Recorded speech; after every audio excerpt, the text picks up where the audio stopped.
Hello everyone, my name is Queenie Mahajan. Welcome to Odisha IS Academy. In this section, we'll be covering the historical underpinnings, the historical backgrounds, the legal framework for the organization and the functioning of the government and administration in British India. So this chapter becomes very, very important from the perspective of the roots, because a lot of provisions that we now have in practice with respect to our governance and administration, it has its roots in the first chapter of Lakshmikant, that is the historical background. We'll be covering a lot of acts in this. These acts will have a lot of provisions, but these provisions are important to understand because UPSC sometimes asks questions such as which act introduced this for the first time. Let's say the bicameralism for the first time, which act introduced the federal structure for the first time. So this particular chapter becomes important from that perspective. It has, of course, a touch of history involved in it because this is pre-constitution, before we got independent. So it has some element of history involved, and you will be covering the same topic in history as well. But right now our intention is to understand it from the perspective of polity. All right, so let us begin. Historical background. The British came to India in 1600 as traders in the form of East India Company, which had the exclusive right of trading in India under a charter granted by Queen Elizabeth the One in 1760 in 1600. So in 1600, what had happened was that the जो Britishers थे वो पहली बार India आए, और India आए जब वो as trading company आए थे, इनको एक्सक्लूसिव राइट्स था दिया गया किसके द्वारा, British Crown ke dwara, to have they had monopoly of trading rights. And the turning point was 1765. In 1765, the company, which till now was a purely trading company, now obtained the Diwani rights, that is the rights over civil justice and revenue of the three provinces of Bengal, Bihar, Orissa. And this started its career as a territorial power. In 1858, further, in the wake of Sepoy Mutiny, the British Crown assumed direct responsibility for the governance of India, and the rule continued until India was granted independence on August 15, 1947.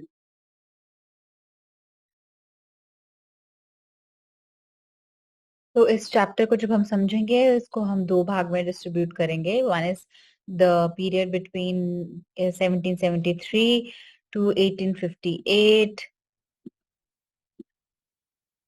This period is called as company rule, and the other period is 1858 to 1957, when the crown will directly govern us. जब crown rule direct governance में हिस्सा लेगी, उसको हम बोलेंगे company crown rule. और ये crown rule कब से कब तक है? 1858 to 1947. Direct governance, direct.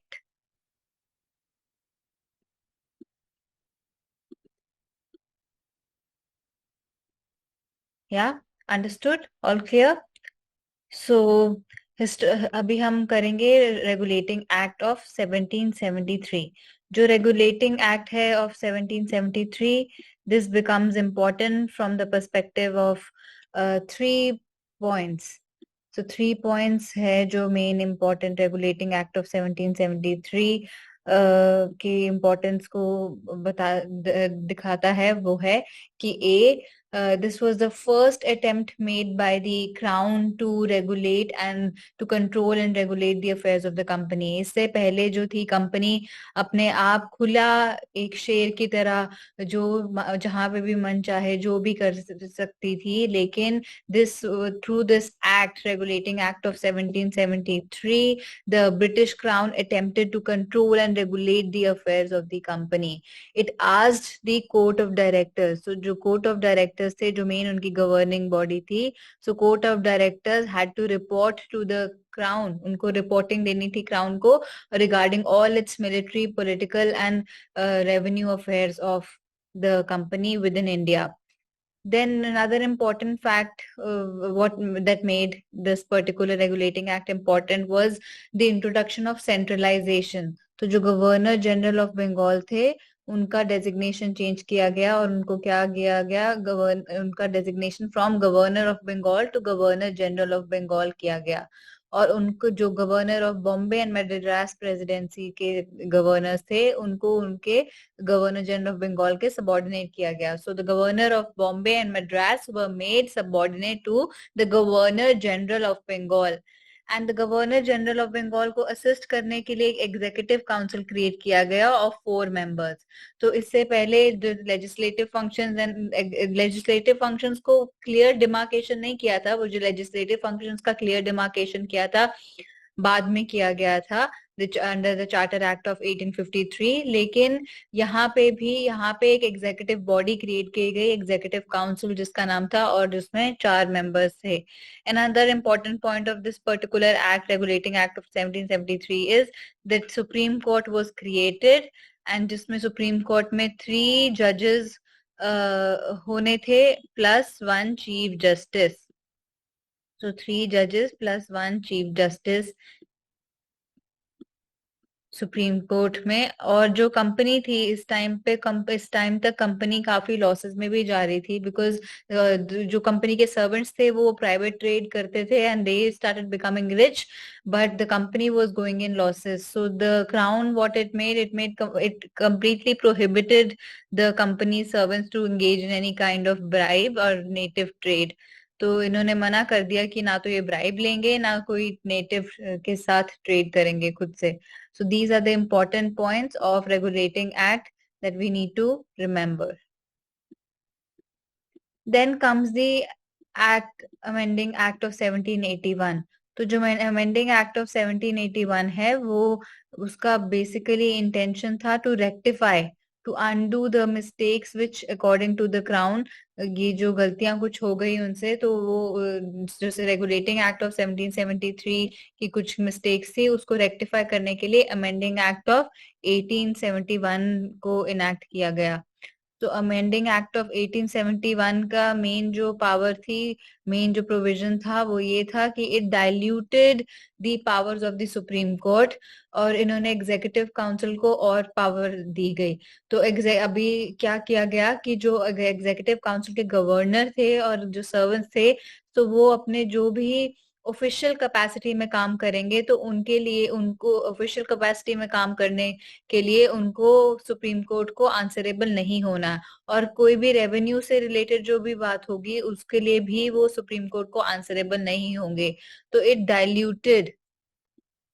Dilution of the powers of supreme court happened, diluted.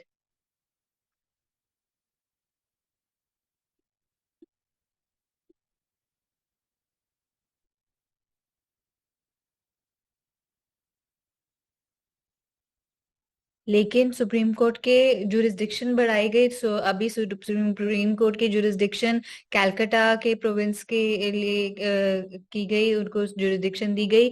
और ऐसा भी कहा गया कि अब जो कैलकाटा जो सुप्रीम कोर्ट है वो हिंदूज पर्सनल लॉ से ट्राई करेंगे। So the Hindus would be tried as per the Hindus law and Muslim would be tried as per the Mohammedan law.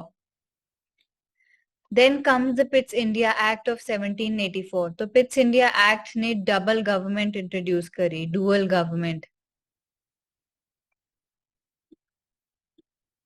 Dual government. तो डुअल गवर्नमेंट में क्या किया गया कि जो अभी तक सिर्फ कोर्ट ऑफ डायरेक्टर्स थी ईस्ट इंडिया कंपनी की गवर्निंग बॉडी, अब एक कोर्ट ऑफ डायरेक्टर्स और एक board of control, 2 bodies create की गई। जो बोर्ड ऑफ कंट्रोल होगी वो केवल पॉलिटिकल और एडमिनिस्ट्रेटिव अफेयर्स देखेगी, और जो कोर्ट ऑफ डायरेक्टर्स होगी वो केवल कमर्शियल अफेयर्स देखेगी। सो इसका मेन जो प्रोविजन था पिट्स इंडिया एक्ट का वो डुअल गवर्नमेंट का प्रोविजन था। सेकेंड थिंग जो इस टाइम पे क्या हुआ कि जो ईस्ट इंडिया कंपनी की टेरिटरीज थी उसको बोला गया British possessions in India. So the crown ने अपनी सोवरेनिटी असर्ट करने की कोशिश करी through the usages of the term the British possessions in India. ये काफी क्लियर दर्शाता है कि क्राउन ने इस टाइम पे एजर्ट कर दिया कि जो ईस्ट इंडिया कंपनी है वो ईस्ट इंडिया कंपनी क्राउन के बिहाफ पे काम कर रही है, एंड जो ईस्ट इंडिया कंपनी की टेरिटरी है वो सारी क्राउन की टेरिटरी है, ब्रिटिश पोजेशंस हैं in India. Then comes the act of 1786। 1786 में क्या हुआ था कि लॉर्ड कॉर्नवालिस थे जो governor general of Bengal appoint किए गए थे, बट उनकी दो कंडीशंस थी कि अगर ये कंडीशंस फुलफिल होगी तभी मैं ये गवर्नर जनरल ऑफ बंगाल की पोस्ट को एक्सेप्ट करूंगा। तो इनकी क्या दो डिमांड्स थी। एक डिमांड थी that they he wanted the power to override his executive council, जो वीटो पावर, एग्जीक्यूटिव काउंसिल जो डिसीजंस लेगी तो कुछ स्पेशल केसेस में उसको ओवरराइड करने की पावर, उन्होंने कहा कि ये मुझे पावर मिलनी चाहिए। Second, he wanted to be the commander in chief so of the armed forces. So to be able to bring these two provisions into practice, the act of 1786 was enacted. I'll just read it out for you. In 1786, Lord Cornwallis was appointed as the Governor General of Bengal, and he placed two demands to accept that post. One was he should be given the power to override the decision of his council in special cases. Second, he would also be the commander in chief. And accordingly, the Act of 1786 was enacted to make both the provisions. It's very important for you to understand the concept as well as develop a grasp over the language. That is why after explaining it, I will also be reading out the text, and this will also help people who belong to both Hindi medium and English medium to understand the concept. All right. Then comes the Charter Act of 1813. So now Charter Act of 1813, it also had certain important provisions. What are these important provisions? It extended the power of the power to override the decision of the council. So it extended that power to all the future governor generals. It extended the overriding power given to Lord Cornwallis of his council to all the future governor generals and also the governors of presidencies. So जो veto power थी to veto the decisions in special cases, वो अब पहले Lord Cornwallis को दी गई, but अब से all the future governor generals would be getting it as well as the governors of presidencies. But उन्होंने कहा था कि इस एक्ट का एक इम्पोर्टेंट डिफरेंट प्रोविजन था पिछले प्रोविजन से। पिछले प्रोविजन में हमने ये पढ़ा, पिछले एक्ट में हमने ये पढ़ा कि जो लॉर्ड कॉर्नवालिस थे वो ही कमांडर इन चीफ होंगे, बट ये वाला प्रोविजन अब नहीं था, फ्यूचर गवर्नर जनरल्स को ये अप्लाई नहीं कर रहा था। That is the distinction, so you remember that. In fact, it provided that the commander-in-chief was not to be a member of the Governor-General's Council unless he was appointed. तो जो commander in chief थे वो governor general in council के member नहीं होने चाहिए, कोई बाहर से पर्सन होने चाहिए, unless and until it is specially provided for. Then it extended the trade monopoly. तो कंपनी की ट्रेड मोनोपोली 20 years से further extend हुई गई. It gave the Governor General more powers and control over the governments of subordinate presidencies of Bombay and Madras. So अब जो Governor General थे बंगाल को, पहले Regulating Act of 1773 में हमने देखा कि कैसे Governor of Madras and Bombay presidencies को Governor General of Bengal के subordinate किया गया. So Charter Act of 1793, it made it made the it strengthened the control. It gave more powers to the governor of Bengal over the presidencies of Madras and Bombay. और एक और important provision था कि जो board of control थी, जो main governing body जिसका काम था पूरा पॉलिटिकल एंड एडमिनिस्ट्रेटिव फंक्शंस देखना ईस्ट इंडिया कंपनी के, उसका बोर्ड ऑफ कंट्रोल का और उसके स्टाफ को अब जो सैलरीज पे की जाएगी वो इंडियन रेवेन्यू से पे होगी. This is an important point. All right. So it laid down that the members of the Board of Control and their staff were henceforth to be paid out of the Indian revenues. Charter Act of 1793. Then comes the Charter Act of 1813. So now it abolished the trade monopoly. Earlier, the trade monopoly was extended, but for 20 years in 1793, now trade monopoly was abolished by the Charter Act of 1813, and the trade was, this means that the trade was now thrown open to all the British merchants. Any British merchant could now come to India and engage in trade. It was no more a monopoly of the East India Company. But दो चीजें थी, trade with China and trade in T, जिसपे अभी भी company की monopoly थी. So trade in China and trade with China and trade in T was still a monopoly of the company. Then it asserted the sovereignty of the British Crown over the company's territories in India. So दोबारा से एक बारी companies territory का reference आया गया कि जो company की टेरिटरीज थी वो ब्रिटिश पोजेशंस थी, ब्रिटिश की possessions थी in India. So once again the sovereignty was asserted. Then it further allowed the Christian missionaries to come to India for the purpose of enlightening people. In fact, this was the one of the reason, in fact, that later on we see that Sepoy mutiny happened, because people were really frustrated with all the kinds of efforts which the missionaries were taking in India to enlighten the people. Then it provided for the spread of Western education. तो Western education को spread करने के लिए भी special efforts किए गए through the Charter Act of 1813. And then local government जो थी, तो local governments अब से Charter Act of 1813 के बाद local government, they could impose the tax and they could also punish people for not paying the taxes. So it authorized the local governments in India to impose the taxes and could also punish the people for not paying the taxes. Then comes Charter Act of 1833. What were the important provisions of Charter Act of 1833? This was the epitome of centralization, because now the Governor General of Bengal, his designation was changed from the Governor General of Bengal to Governor General of India. Governor General of Bengal को अब Governor General नहीं बोला जाएगा, क्या बोला जाएगा? Governor General of India. And Governor General of India को सारी पावर दी गई, सारी civil powers and सारी military powers. एंड अब से पहले जितने भी पॉलिसीज आई थी गवर्नमेंट की, उनको रेगुलेशंस बोला गया, और इसके बाद से जो भी पॉलिसीज गवर्नमेंट की आएगी उनको एक्ट्स बोला जाएगा. This was an important point. And another important thing to remember here is, जो governors of Madras and Bombay presidencies की एग्जीक्यूटिव पावर थी, लेजिस्लेटिव पावर्स थी specially, they were deprived of that. So it deprived the governor of Bombay and Madras of the legislative powers, and the Governor General of India was given exclusive legislative powers for the British India. So उनकी जो law making powers थी वो सारी Governor General को दी गई, सारी civil powers दी गई, सारी military powers दी गई, and to Governor of Bengal, Bombay and Madras presidencies की legislative powers ली गई. We have already discussed this. The laws made under the previous acts were called as regulation, and while the laws made under this act were called as acts. Then it ended the activities of East India Company as a commercial body. So East India Company was no more a commercial body, no more had political functions. It was purely an administrative body now, which became a purely administrative body. उनका काम सिर्फ administration देखना हुआ कि कैसे execute करनी है government की policies in India. And it provided that the company's territories were held by it in trust for His Majesty, his heirs and successors. So we see now how complete, but through this word, that the property will be held by them in trust for His Majesty. वो Britishers के लिए trust पे उन्होंने रखी है. This provision shows how sovereignty on property is exercised by the British Crown. Then this particular Charter Act also tried to introduce open competitive exam for civil services, but क्योंकि objection आया तो ये हो नहीं पाया. This was introduced by the next act, which is the Charter Act of 1853.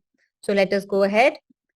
Charter Act of 1853. So Charter Act ने पहली बारी एक legislation को एक exclusive function दिया गया. So it, for the first time, it separated the legislative and the executive functions of the Governor General Council. Legislation was made like a special function, and one organ was created, Indian Legislative Council, just like and it would function as a mini parliament.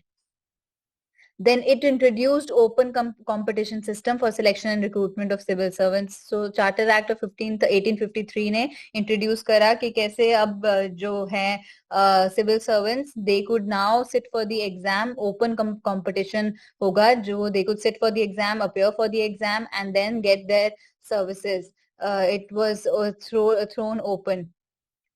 Then it extended the company's rule and allowed the company to retain the possession of Indian territories, but it did not specify any period unlike the previous. So अभी period नहीं बताया गया था, तो it made it very clear that कभी भी Britishers का, कभी भी ईस्ट इंडिया कंपनी का को completely collapse किया जा सकता है. बस वो अब ये बोला गया था कि जो ईस्ट इंडिया कंपनी है वो ब्रिटिश क्राउन के लिए प्रॉपर्टी जो उनकी है सारी टेरिटरी वो इन ट्रस्ट मेंटेन करके रखेगी. फिर लोकल रिप्रेजेंटेशन भी हुआ इस एक्ट के द्वारा इंडियन लेजिस्लेटिव काउंसिल में. जो 6 members introduce, 6 Indian legislative council में 6 मेंबर्स थे, तो 6 मेंबर्स से 4 member local representation local provinces से रिप्रेजेंट किए जाने थे.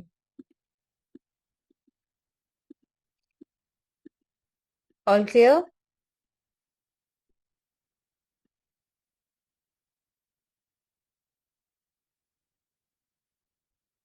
In this segment, we will be covering the Crown Rule, the period from 1858 to 1947.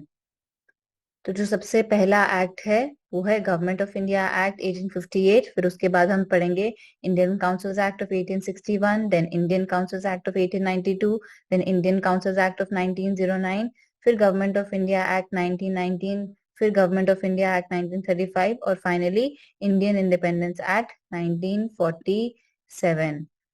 ये बहुत सारे एक्ट्स हैं, इनके बहुत बारीकी में प्रोविजंस हमको समझने हैं और याद भी रखने हैं, क्योंकि जैसे मैंने ऑलरेडी पुरानी क्लासेस में बताया है कि कैसे जो यूपीएससी है वो क्वेश्चंस पूछती है, तो कोई भी फीचर के बारे में क्वेश्चन पूछा जा सकता है और पूछा जा सकता है कि वो किस एक्ट में उस फीचर की बात हो रही है. So let us begin. Government of India act 1858. तो जो गवर्नमेंट ऑफ इंडिया एक्ट 1858 था, it was actually enacted in the wake of sepoy mutiny. Sepoy mutiny के बाद इनएक्ट किया गया था, जब फाइनली ईस्ट इंडिया कंपनी का रूल अबॉलिश किया गया और जो पावर थी वो क्राउन के हाथ में दी गई. तो इसके फीचर्स क्या थे, let us understand. India was to be governed by and the name of Her Majesty. तो जो अब इंडिया था वो क्योंकि ईस्ट इंडिया कंपनी का रूल अबॉलिश हो गया था, डुअल गवर्नमेंट अबॉलिश हो गई थी, तो इंडिया अब जो होगी वो गवर्न होगी किसके नाम में, in the name of her majesty. Then in the name of Her Majesty. Then it changed the designation of Governor General of India to that of Viceroy. तो जो अभी तक हम जिनको गवर्नर जनरल ऑफ इंडिया बोल रहे थे वो पोजीशन चेंज हो गई और अब से बोला जाएगा वाइस रॉय. पहले वाइस रॉय कौन थे, लॉर्ड कैनिंग. और जो वाइस रॉय होंगे वो कौन होंगे, वो होंगे representative of the British crown in India. तो वो ईस्ट इंडिया कंपनी को रिप्रेजेंट नहीं कर रहे, वो रिप्रेजेंट कर रहे हैं किसको, ब्रिटिश क्राउन को. He was supposed to be the direct representative of the British crown in India. और ये वाला जो एक्ट था, इसने जो डुअल गवर्नमेंट इंट्रोड्यूस की थी, किस एक्ट ने, पिट्स इंडिया एक्ट 1784 ने, जहाँ पे बोर्ड ऑफ कंट्रोल और कोर्ट ऑफ डायरेक्टर्स दो ऑर्गन्स क्रिएट किए गए थे. तो ये वाले एक्ट ने वो अबॉलिश कर दिया. It ended the system of dual government by abolishing the board of control and court of directors. फिर एक नया ऑफिस क्रिएट किया गया, किसका, secretary of state for India का. और ये सेक्रेटरी ऑफ स्टेट को हेल्प करने के लिए एक और बॉडी बनाई गई जिसका नाम दिया गया काउंसिल ऑफ इंडिया. तो ये काउंसिल ऑफ इंडिया और सेक्रेटरी ऑफ स्टेट अब क्रिएट किए गए, जिनके पास पूरी अथॉरिटी थी, कंट्रोल थी किसकी, इंडियन एडमिनिस्ट्रेशन की. और ये जो सेक्रेटरी ऑफ स्टेट थे वो उनको मेंबर होना था ब्रिटिश कैबिनेट का, and he was responsible ultimately to the British parliament. Responsible मतलब he was answerable to the British parliament. तो अपने जो भी ऑफिशियल एक्शंस के लिए अब इनको आंसरेबल होना था किसको, ब्रिटिश पार्लियामेंट को. देन एक इन्होंने बॉडी, इस एक्ट ने एक बॉडी क्रिएट की, secretary of state in council. ये बॉडी केपेबल थी सू करने की और सू होने की. मतलब अगर कोई भी प्रॉब्लम हो, तो जैसे पहले ऑफिशियल कैपेसिटी के जितने भी एक्शंस थे, गवर्नर जनरल को उससे एक्सक्लूड किया गया था जुरिस्डिक्शन, सुप्रीम कोर्ट की जुरिस्डिक्शन से. लेकिन अब जो एक secretary of state in council एक बॉडी बनाई गई जो सू भी कर सकती थी और सू भी हो सकती थी इंग्लैंड में. तो जो जो इंग्लैंड की जुडिशरी को पावर दी गई. इस एक्ट ने ज्यादातर चेंजेस नहीं लाए विद रिस्पेक्ट टू इंडिया में. क्या चीजें चेंज होंगी, बट जो चेंज किया था वो मेनली क्या चेंज किया था कि ब्रिटिश कैसे एडमिनिस्ट्रेशन को अब कंट्रोल करेगा। तो एडमिनिस्ट्रेशन स्ट्रक्चर में चेंज लाया गया, लेकिन वो कहाँ लाया गया कि ब्रिटिशर्स कैसे कंट्रोल करेंगे। इंडिया ऑन ग्राउंड चीजें चेंज नहीं हुई, वो आगे हम देखेंगे कि कैसे इंडियन काउंसिल्स एक्ट ऑफ 1961 से चेंज होना शुरू होगी। लेकिन 1861 से, इंडियन काउंसिल एक्ट ऑफ 1861 से चीजें चेंज शुरू होना होंगी, लेकिन इस पर्टिकुलर एक्ट में चीजें इतनी चेंज नहीं की गई। Then Indian council act of 1861। तो अभी तक ब्रिटिशर्स को समझ आ गया था कि बहुत जरूरी है सिपॉय म्यूटिनी के बाद कि इंडियंस को इन्वॉल्व किया जाए in the governance structure, in the administration structure.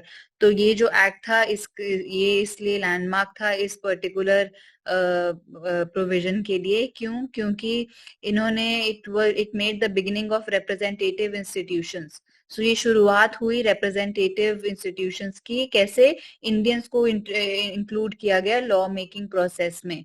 तो जो वाइसरॉय थे उन्होंने कुछ नॉमिनेट किए इंडियंस को एज नॉन ऑफिशियल मेंबर्स। तो जो नॉन ऑफिशियल मेंबर्स थे they were nominated, and nominated members viceroy के काउंसिल में लॉ मेकिंग प्रोसेस में अब से हिस्सा लेंगे। तो 3 मेंबर्स को ऐसे इंक्लूड किया गया था।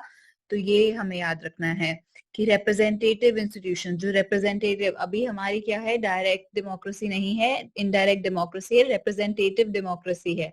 We elect people and those people further make the policies. So representative institutions का इंडियंस को फर्स्ट टाइम इंक्लूड किया गया रिप्रेजेंटेटिव इंस्टीट्यूशंस में। Then another important feature of this particular act was decentralization। तो हमने देखा था कि कैसे पहले रेगुलेटिंग एक्ट ऑफ 1773 में सेंट्रलाइजेशन शुरू हुई थी, और कैसे चार्टर एक्ट ऑफ 1833 में सेंट्रलाइजेशन को कंप्लीट सेंट्रलाइजेशन हो गई थी। लेकिन अब इंडियन काउंसिल्स एक्ट ऑफ 1861 में डिसेंट्रलाइजेशन वापस से शुरू हुई। कैसे? पहले तो जो लेजिस्लेटिव पावर्स थी बॉम्बे एंड मद्रास प्रेसिडेंसीज की, उनको रिस्टोर किया गया, उनको वापस दिया गया। So it initiated the process of decentralization by restoring the legislative powers to Bombay and Madras presidencies। और तो उनकी जो और भी इन्होंने legislative provinces, new legislative councils establish किए। कहाँ कहाँ पे? बंगाल में, नॉर्थ वेस्टर्न प्रोविंस और पंजाब में ये एस्टैब्लिश किए गए 1862, 1886 और 1897 में। तो एक तो और जो प्रेसिडेंसीज थी बॉम्बे और मद्रास की, उनकी लेजिस्लेटिव पावर, उनकी लॉ मेकिंग पावर को रिस्टोर किया गया। उसके अलावा न्यू लेजिस्लेटिव काउंसिल्स क्रिएट गए। कहाँ पे? Bombay, Bengal, north western province and Punjab. Then viceroy की पावर्स को काफी एनहांस किया गया है इस पर्टिकुलर एक्ट में। हम देखेंगे कि कैसे first time ordinance making power को भी रिकॉग्नाइज किया गया।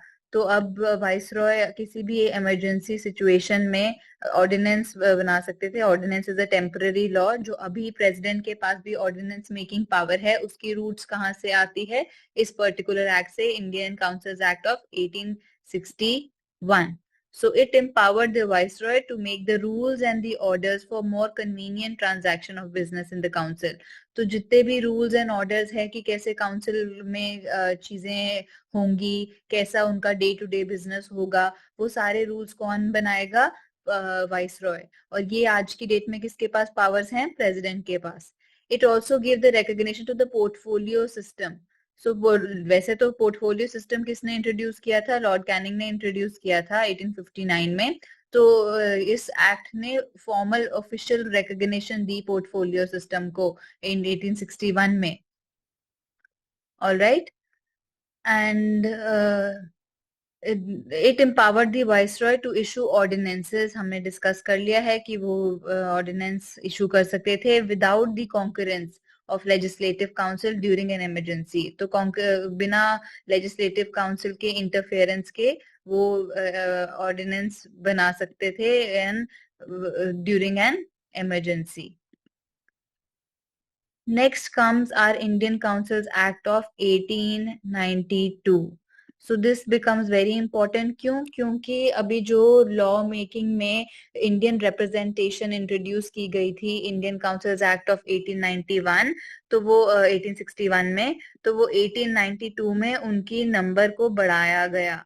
सेंट्रल और प्रोविंशियल लेजिस्लेटिव काउंसिल्स में दोनों में बढ़ाया गया नॉन ऑफिशियल मेंबर्स को, जो इंडियंस को इंक्लूड किया गया था as nominated members. So it increase the number of additional non-official members in both central and provincial legislative councils, लेकिन उसमें ऑफिशियल मेजोरिटी को अभी नहीं छेड़ा गया।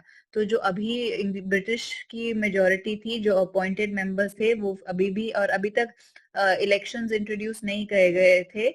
इनडायरेक्ट इलेक्शंस हम देखेंगे कैसे इंडियन काउंसिल्स एक्ट ऑफ 1892 में इनडायरेक्ट इलेक्शंस का प्रोविजन होगा थ्रू नॉमिनेशन। तो अभी पहले इंडियन काउंसिल्स एक्ट ऑफ 1861 में हमने देखा कि कैसे वाइस रॉय नॉमिनेट करेंगे इंडियंस, उन्होंने कैसे नॉमिनेट किया इंडियंस को to be included in the law making process as non official members. तो वो जो नॉन ऑफिशियल मेंबर्स थे इंडियन, अभी इंडियन काउंसिल्स एक्ट ऑफ 1892 में उनको बढ़ाया गया। देन लेजिस्लेटिव काउंसिल्स के फंक्शंस को भी बढ़ाया गया। अब जैसे बजट को डिस्कस कर सकते थे, पहले बजट को डिस्कस नहीं कर सकते थे, बजट पास हो गया तो हो गया। अब बजट को डिस्कस कर सकते थे और क्वेश्चंस भी पूछे जा सकते थे एग्जीक्यूटिव को। Then it provided for the nomination of some non official. So जो नॉन ऑफिशियल मेंबर्स थे, जिनके हमने बात करी कि अभी नॉन ऑफिशियल मेंबर्स को बढ़ाया गया both central and provincial legislative councils में, तो इनका नॉमिनेशन कर सकते थे। जो सेंट्रल लेजिस्लेटिव काउंसिल में थे वो किसके रिकमेंडेशन पे वाइस रॉय उनको नॉमिनेट करते? Provincial legislative councils and Bengal chamber of commerce की रिकमेंडेशन पे। और जो प्रोविंशियल लेजिस्लेटिव काउंसिल्स में नॉन ऑफिशियल मेंबर्स नॉमिनेट किए गए, वो किसके रिकमेंडेशन पे? District boards, municipalities, universities, trade associations, zamindaris and chambers of commerce. तो ये सिग्निफिकेंट पॉइंट है, क्योंकि यहाँ पे पहली बारी nomination on the recommendation of जो है, हमने देखा कि कैसे लोकल बॉडीज को हिस्सा दिया गया लॉ मेकिंग प्रोसेस में, नॉमिनेट करने रेकमेंड कर सकते थे, फिर फाइनली रिकमेंडेशन के बाद वाइसरॉय ही नॉमिनेट करते थे उनको, लेकिन एटलीस्ट रिकमेंडेशन की पावर दी गई। सो इनडायरेक्ट इलेक्शंस का प्रोविजन इस पर्टिकुलर एक्ट में इंक्लूड किया गया। So we have to remember that indirect provision की बात पहले किस एक्ट ने की? Indian councils act of 1892. Then comes the Indian Councils Act of 1909.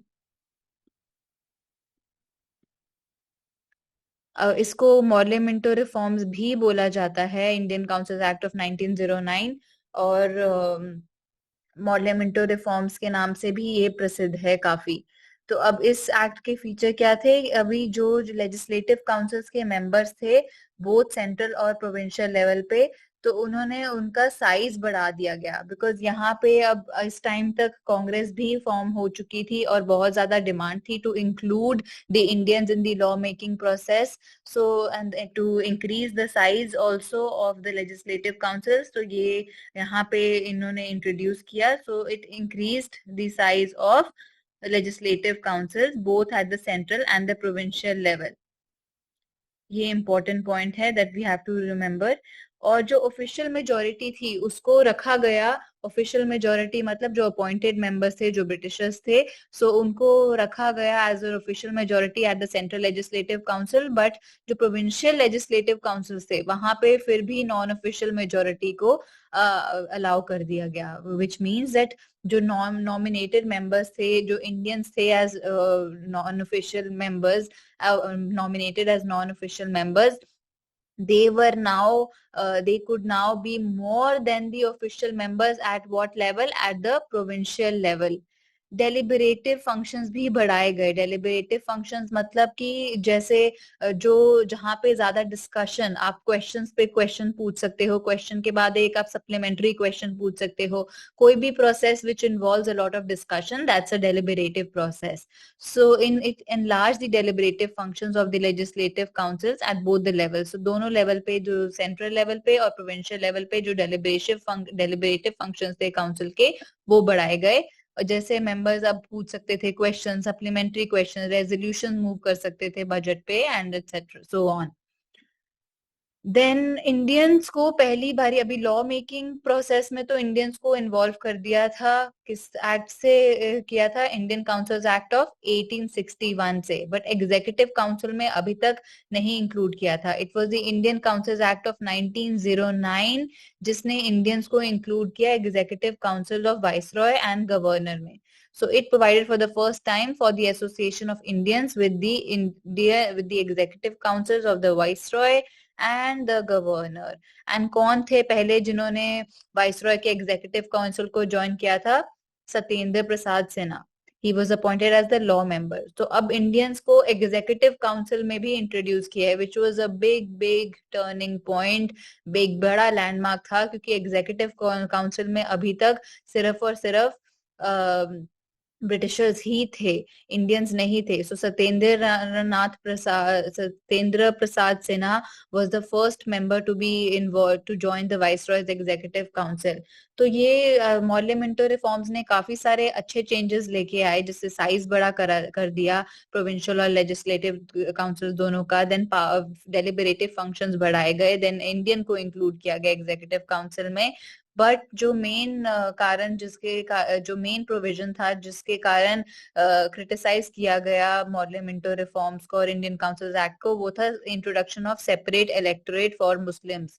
इस सेपरेट इलेक्टोरेट फॉर मुस्लिम्स मतलब कि अब जो मुस्लिम्स थे वो मुस्लिम वोटर्स ही मुस्लिम्स को इलेक्ट करेंगे. So this in fact was criticized because it was said that it legalized communalism. And Lord Minto इसके कारण, मॉर्ले मिंटो रिफॉर्म से लॉर्ड मिंटो इसके कारण in fact came to be known as the father of communal electorate.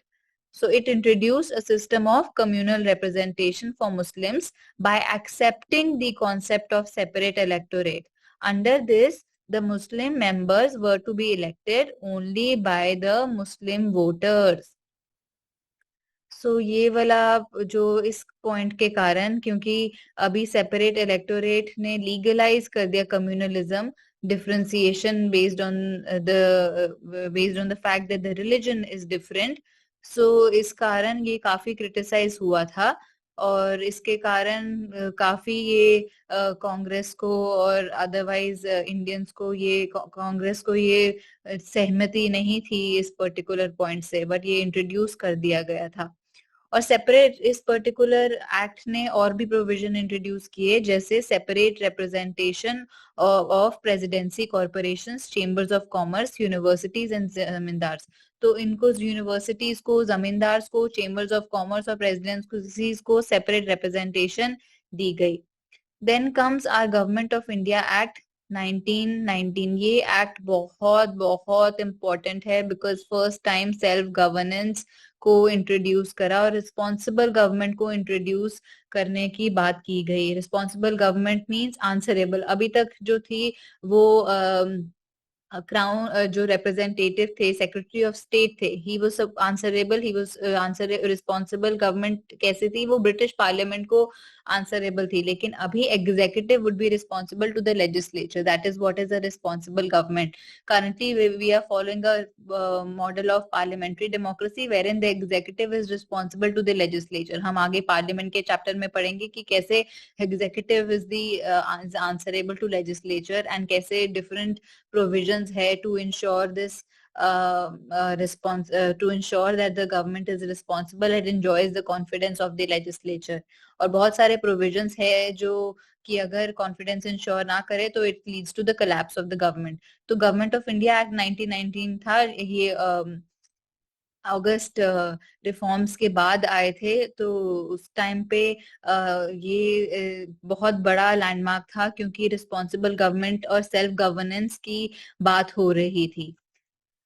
सबसे important point जो government of India act 1990 का था कि जो सब्जेक्ट्स थे, जो सब्जेक्ट्स थे, वो उनको डिवाइड किया गया सेंट्रल और प्रोविंशियल सब्जेक्ट्स में। जैसे अभी भी हमारे subjects are divided into state list, centre list and concurrent list in the 7th schedule. तो जो पहली बारी बात हुई थी सब डिफरेंशिएशन ऑफ सब्जेक्ट्स की, वो किस में बात की गई थी? गवर्नमेंट ऑफ इंडिया एक्ट 1919 में। और क्या कौन से दो में डिस्ट्रीब्यूट किया गया था? सेंट्रल सब्जेक्ट्स में और प्रोविंशियल सब्जेक्ट्स में। बजट भी इनफैक्ट सेंट्रल और जो बजट भी सेंटर का बजट अलग होगा और प्रोविंसेस का बजट अलग होगा, ये भी बात की गई थी गवर्नमेंट ऑफ इंडिया एक्ट 1919 में। और सबसे अनदर इम्पोर्टेंट पॉइंट जो गवर्नमेंट ऑफ इंडिया एक्ट ने इंट्रोड्यूस किया था वो था कि डायरकी इंट्रोड्यूस करी। So dyarchy was the called the dual rule, जिसमें दो पार्ट्स में डिवाइड किया गया सब्जेक्ट्स को, ट्रांसफर्ड और रिजर्व्ड। जो ट्रांसफर्ड सब्जेक्ट्स थे they were to be administered, transfer subjects थे वो जो रिजर्व सब्जेक्ट्स थे वो ज्यादा इंपॉर्टेंट सब्जेक्ट्स थे। एंड रिजर्व सब्जेक्ट्स को कौन एडमिनिस्टर करता? गवर्नर एडमिनिस्टर करते। एंड उनकी एग्जीक्यूटिव काउंसिल एडमिनिस्टर करती रिजर्व सब्जेक्ट को, लेकिन without being responsible to the legislative council. So reserve subjects को ज्यादा इंपॉर्टेंट सब्जेक्ट्स को रखा गया था रिजर्व सब्जेक्ट्स में, जिसमें executive would not be responsible to the legislative council. ये प्रोविंसेस में इंट्रोड्यूस किया गया था, ये याद रखने की जरूरत है, क्योंकि सेंटर में बाद में इंट्रोड्यूस करने की बात की गई थी, लेकिन इस टाइम पे जो इंट्रोड्यूस किया गया था गवर्नमेंट ऑफ इंडिया एक्ट 1919 में, प्रोविंसेस के लेवल पे डायरकी इंट्रोड्यूस की गई थी, जिसमें जिसमें अगर जो ट्रांसफर सब्जेक्ट्स और रिजर्व सब्जेक्ट्स हैं उनका डिस्टिंक्शन किया गया था।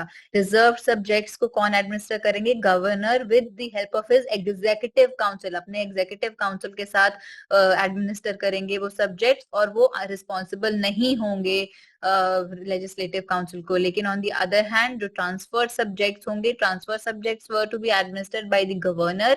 किसके साथ मिलके? अपने मिनिस्टर्स के साथ, with the aid of the ministers who were responsible to the legislative council। तो ट्रांसफर सब्जेक्ट्स में देखा गया है कि कैसे रिस्पॉन्सिबल गवर्नमेंट इंट्रोड्यूस करने की बात की गई है। जो executive the council of ministers headed by the governor, he will be answerable to the legislative council। अब जो वाइसरॉय के एग्जीक्यूटिव काउंसिल थे जिसमें 6 मेंबर्स होने थे, इस गवर्नमेंट ऑफ इंडिया एक्ट ने प्रोविजन लाया जिसमें out of the 6 members 3 were suppose to be Indian except the commander in chief. So governors, viceroy, executive, it required that 3 of the 6 members of the viceroy's executive council were to be Indian. Then it also extended the principle of communal representation। इन्होंने extend कर दिया communal Indian councils act of 1909 में सिर्फ Muslims को communal separate electorate दिया गया, लेकिन अभी इन्होंने एक्सटेंड कर दिया और किस किस को सेपरेट इलेक्टोरेट दिए? सिक्स को, इंडियन क्रिश्चियंस को, एंग्लो इंडियंस को और यूरोपियंस को। तो 6 Christians, Anglo Indians and Europeans को भी separate electorate, which means that they will be 6 will be voted by the 6। Anglo Indians के भी वोटर्स होंगे एंग्लो इंडियंस, यूरोपियंस के वोटर्स होंगे यूरोपियंस, एंड क्रिश्चियंस के वोटर्स होंगे क्रिश्चियंस। तो ये सब प्रोविजंस लाए गए। फर्दर इस पर्टिकुलर एक्ट में हम देखेंगे कि कैसे franchise, that is the right to vote, दी गई। डायरेक्ट इलेक्शंस इंट्रोड्यूस किए गए गवर्नमेंट ऑफ इंडिया एक्ट 1919 में। और उसके अलावा franchise, but limited franchise on the basis of what? On the basis of property, tax और एजुकेशन। तो लिमिटेड फ्रेंचाइजी हम देखेंगे, लिमिटेड फ्रेंचाइजी दी गई on the basis of what? Property, tax और एजुकेशन। देन एक नया ऑफिस क्रिएट किया गया हाई कमिश्नर का, ये लंदन में बैठेंगे और उनको कुछ कुछ फंक्शंस दिए गए जो अभी तक सेक्रेटरी ऑफ स्टेट परफॉर्म कर रहे थे।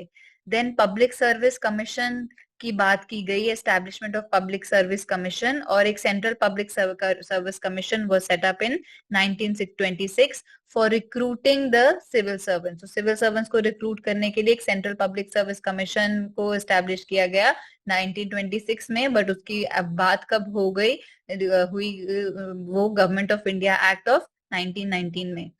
देन इट सेपरेटेड, हमने इस बारे में बात कर ली है पहले, it separated for the first time provincial budgets from the central budget. तो अब सेंट्रल बजट एक डिफरेंट होगा, प्रोविंशियल सब बजट अब डिफरेंट होगा, और प्रोविंशियल लेजिस्लेचर को अथॉरिटी दी गई कि वो अपना बजट खुद इनैक्ट कर सकते हैं। फिर इसमें और भी बात की गई इस पर्टिकुलर एक्ट में कि एक 10 साल बाद एक स्टैट्यूटरी कमीशन आएगा जो इंक्वायर करेगा और रिपोर्ट करेगा whether after 10 years whether government of India act 1999 के प्रोविजंस में क्या चेंजेस वाज इट इफेक्टिव और not in bringing the desired changes. जो भी रिस्पॉन्सिबल गवर्नमेंट है, क्या इंडियंस क्या गवर्नेंस में इम्पैक्ट लेके आ रहे हैं, उसको चेक करने के लिए, एग्जामिन करने के लिए एक स्टैट्यूटरी कमीशन लाया जाएगा after 10 years of this enactment. Let us go ahead and do Government of India Act of 1935. जो government of India act of 1935 है, ये कॉन्स्टिट्यूशन के पर्सपेक्टिव से बहुत इंपॉर्टेंट है, बिकॉज हमारे बहुत सारे प्रोविजंस है कॉन्स्टिट्यूशन के जो directly government of India act 1935 से उठाए गए हैं। For example directive principles of state policy. तो गवर्नमेंट ऑफ इंडिया एक्ट 1935 ने इंस्ट्रूमेंट्स ऑफ इंस्ट्रक्शन पहली बार इशू किया था, तो हमारे जो directive principles of state policy है वो हमने वहां से इंस्पिरेशन लेके, और ऑफ कोर्स आयरिश कॉन्स्टिट्यूशन से इंस्पिरेशन लेके हमने अपने कॉन्स्टिट्यूशन में इंक्लूड किए। Likewise a federal structure, federal structure मैंने पहले भी समझा चुकी हूँ। फेडरल स्ट्रक्चर क्या होता है, where in the power is divided between a central authority and its subsequent units. तो उसके कंपोनेंट्स में और एक सेंट्रल अथॉरिटी में जब पावर डिस्ट्रीब्यूट होती है तो उसको हम कहते हैं फेडरलिज्म। सो फेडरलिज्म के रूट्स भी गवर्नमेंट ऑफ इंडिया एक्ट 1935 से हैं, और in the past question has been asked both in mains and prelims from government of India Act 1935, so let us not miss.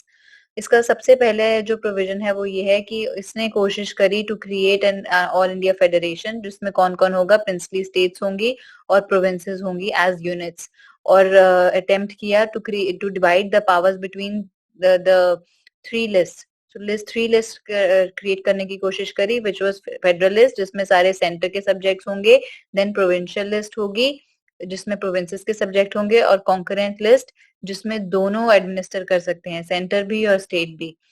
और जो रेजिडुअरी पावर्स थी, जो इसको तीनों लिस्ट में इंक्लूड नहीं किया गया था, उसकी पावर्स किसको दी गई थी, वाइसरॉय की। ये आज की डेट से डिफरेंट है, बिकॉज आज अभी जो हमने सिस्टम अडॉप्ट किया है उसमें जो रेजिडुअरी पावर्स है वो किसके पास है, पार्लियामेंट के पास। बट ये जो फेडरेशन है वो it never came into existence because the princely states they did not join it.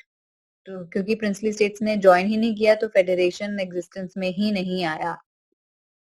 Then this particular act it abolished diarchy at the provinces. तो जो diarchy introduce की थी गवर्नमेंट ऑफ इंडिया एक्ट 1919 ने, इसने abolish कर दी provinces में, और provincial autonomy उसकी जगह पे इंक्लूड करी। प्रोविंशियल अटोनमी मतलब कि provinces will be autonomous units, they can create, they can अभी जैसे प्रोविंशियल लिस्ट में, so they will be enacting provincial list, and वो अपने सब्जेक्ट्स को एडमिनिस्टर करेंगे, खुद ही अपने लॉ मेकिंग और एग्जीक्यूटिव फंक्शंस परफॉर्म करेंगे, लेजिस्लेटिव और एग्जीक्यूटिव फंक्शंस परफॉर्म करेंगे। ऑटोनमस यूनिट्स की जब हम बात करते हैं तो ऑटोनमस यूनिट्स कौन से होते हैं, जिनके पास अपनी legislative, executive and judicial powers होती हैं। तो इन्होंने प्रोविंशियल ऑटोनॉमी इंट्रोड्यूस करने की कोशिश करी। The provinces were allowed to act as an autonomous units of administration in their defined spheres. तो वो अपने डिफाइंड स्फीयर्स में they could act as autonomous units. और रिस्पॉन्सिबल गवर्नमेंट भी इंट्रोड्यूस करी। दैट रिस्पॉन्सिबल गवर्नमेंट का मतलब क्या है कि that governor was to act on the aid and advice of the ministers. जैसे अभी president is supposed to act on the aid and advice of the council of ministers, तो answerable to the legislature. So वही responsible government introduce करी provinces के level पे, where the governor was supposed to act with the advice of the council of ministers, and who were ultimately responsible to the provincial legislature. I'll read it out once. The act introduced responsible government in provinces.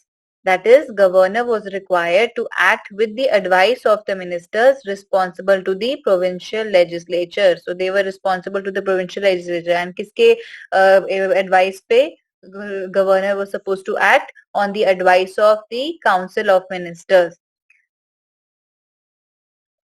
Then it provided for the adoption of diarchy at the center. उन्होंने कोशिश करी कि diarchy को introduce करेंगे at the center और federal subjects को divide किया गया into reserved and transferred subjects, लेकिन ये operation में ही नहीं आया, but attempt हुआ था at the level of center.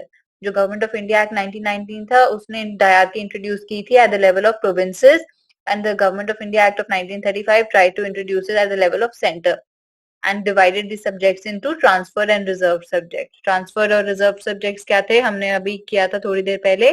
तो transferred subjects जो कि रिजर्व सब्जेक्ट्स पहले हम समझते हैं. रिजर्व सब्जेक्ट्स जो कि गवर्नर एडमिनिस्टर करते with the aid of his executive council. तो एग्जीक्यूटिव काउंसिल उनको हेल्प करते हैं उस एडमिनिस्टर करने में, and they were not responsible to the legislative council. लेकिन जो ट्रांसफर सब्जेक्ट्स है, the governor was suppose to administer those subjects with the aid of his ministers and who were eventually answerable responsible to the legislative council. All right. Then it introduced bicameralism in 6 out of 11 provinces. So bicameralism for the first time किस act ने introduce किया था? Government of India act 1919 ने. और ये जो government of India act 1935 ने provinces के लेवल पे bicameralism इंट्रोड्यूस किया. तो प्रोविंसेस के लेवल पे दो हाउसेस होंगे, the upper house and the lower house. Then communal representation को और भी ज्यादा एक्सपैंड किया गया. तो अब डिप्रेस क्लासेस को दी गई communal representation, women and labour. So separate electorates were given to for depress classes, for women and scheduled caste. तो अब Anglo Indians, Europeans, Sikhs, Muslims and women and depress classes and labour, इन सबको separate electorate दिया गया. Depress classes को जो separate electorate government of India act ने दिया गया, वो उसके पीछे काफी कंट्रोवर्सी हुई थी, because Mahatma Gandhi ji did not want separate electorate to be given to the depressed classes because then it created differences. तो चाहे ब्रिटिशर्स को लगता था कि रिप्रेजेंटेशन देने से सही होगा, but then such provisions created differences which was not applauded for by the leaders of the Congress.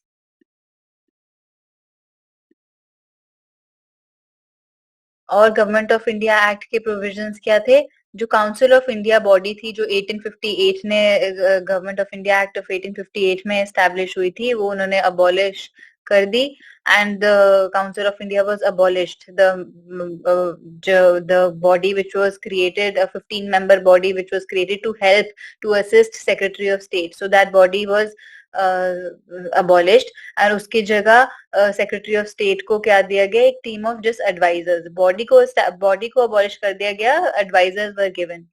Franchise को एक्सटेंड किया गया. पहले गवर्नमेंट ऑफ इंडिया एक्ट 1919 में लिमिटेड फ्रेंचाइजी इंट्रोड्यूस की गई, यहाँ पे फ्रेंचाइजी को एक्सटेंड किया गया, and now almost the 10% of the total population got the voting rights. फिर रिजर्व बैंक को एस्टैब्लिश किया गया to control the currency and the credit of the country. So the Reserve Bank was came into existence after the enactment of the Government of India Act of 1935 in 1937. अब सिर्फ एक central public commission नहीं था, but एक provincial public service commission को भी establish किया गया, and joint public service commission को भी एस्टैब्लिश किया गया for 2 or more provinces to recruit civil servants. Then it provided for the establishment of a federal court, which was set up in 1937. So for a federal court was established for the entire country, and the federal court was established in 1937.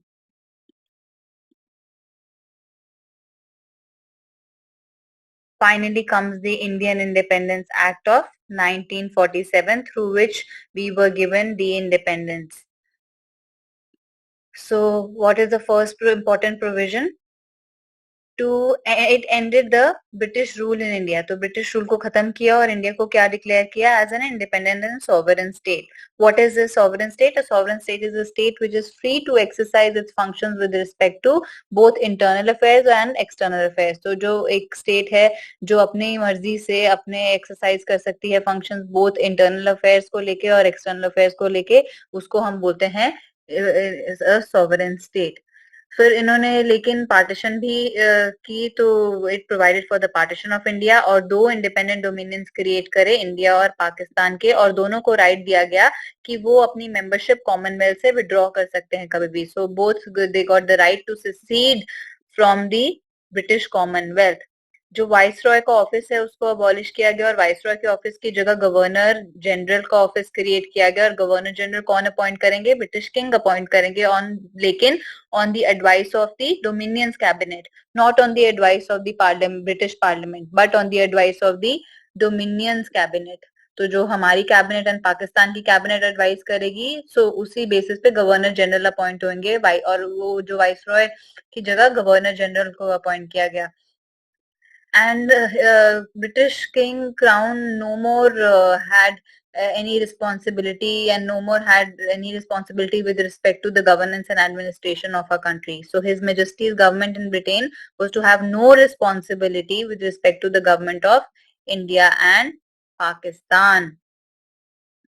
दोनों की constituent assemblies को empower किया गया कि वो अपने खुद के फ्रेम कर सकते हैं और अडॉप्ट कर सकते हैं कॉन्स्टिट्यूशन अपने नेशंस के लिए, और ऐसा कोई भी एक्ट जो ब्रिटिश पार्लियामेंट ने इनैक्ट किया है उसको रिपील कर सकते हैं. इनफैक्ट रिपील कर सकते हैं इंडियन इंडिपेंडेंस एक्ट भी. वो दोनों की कॉन्स्टिट्यूएंट असेंबलीज को एम्पावर किया गया कि वो अपने अपनी अपनी टेरिटरीज को लेजिस्लेट कर सकते हैं जब तक उनका नया कॉन्स्टिट्यूशन नहीं ड्राफ्ट होता और इनफोर्स होता. और ब्रिटिश पार्लियामेंट के जो भी एक्ट होंगे अगस्त 15 1947 के बाद जो भी ब्रिटिश पार्लियामेंट एक्ट पास करेगी वो ऑटोमेटिकली अप्लाई नहीं होंगे डोमिनियंस को अनलेस एंड अनटिल वो खुद से करे. तो जो लेजिस्लेटिव पावर थी वो खत्म की गई बिल्कुल of the British Parliament, and the constituent assemblies got their power to legislate on matters.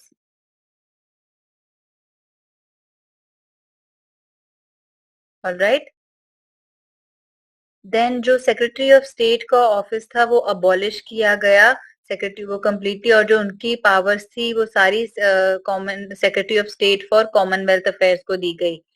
जो ब्रिटिश पैरामाउंसी की जो ब्रिटिश पैरामाउंसी थी प्रिंसली स्टेट्स, मतलब कि princely states were subordinate to the Britishers in terms of their external affairs. So वो उसको lapse किया गया, and also there we witness a lapse of the treaty relations with tribal areas. Princely states को freedom दी गई और उनको freedom ये भी दी गई कि they could either join the dominion of India और डोमिनियन ऑफ पाकिस्तान और they could remain independent. This was a very very controversial thing because इसके कारण हमें काफी प्रॉब्लम्स देखनी पड़ी. जबकि ज्यादातर प्रिंसली स्टेट्स ने इंडिया ही ज्वाइन किया, बट फिर भी हमें जूनागढ़ जम्मू एंड कश्मीर के केस में थोड़ी सी प्रॉब्लम आई थी इंक्लूड करने में इन are dominion.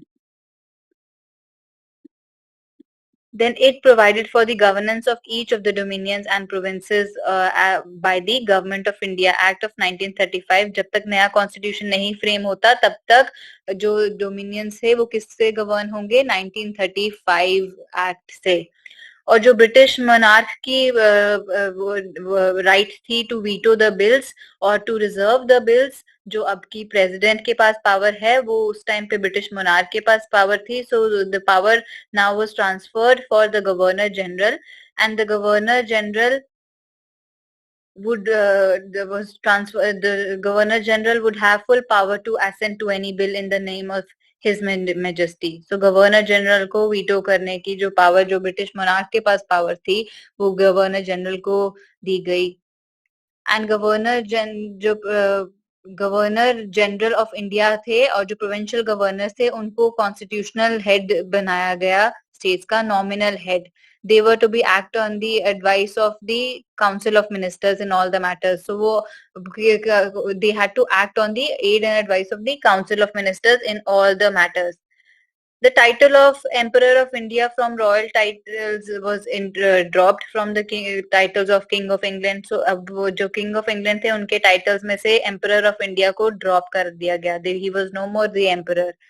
And it discontinued the appointment of civil services and reservation of posts by Secretary of State for India. So जो civil services है अब उसमें जो Secretary of State reserve कर सकते थे कुछ positions वो भी discontinue कर दी. The members of civil services appointed before August 15, 1947 would however continue to enjoy all the benefits they were entitled. So this is an important feature that it discontinued the practice of the members being reserved by Secretary of State, but they could continue. Enjoying all the benefits. So it and the main thing to remember here is that it ended the British rule, and it ended it changed the designation from viceroy to governor general, and governor general was supposed to act on the aid and advice of the ministers of the Dominion cabinet. So जो power थी, transfer of power finally happened and India became an independent nation.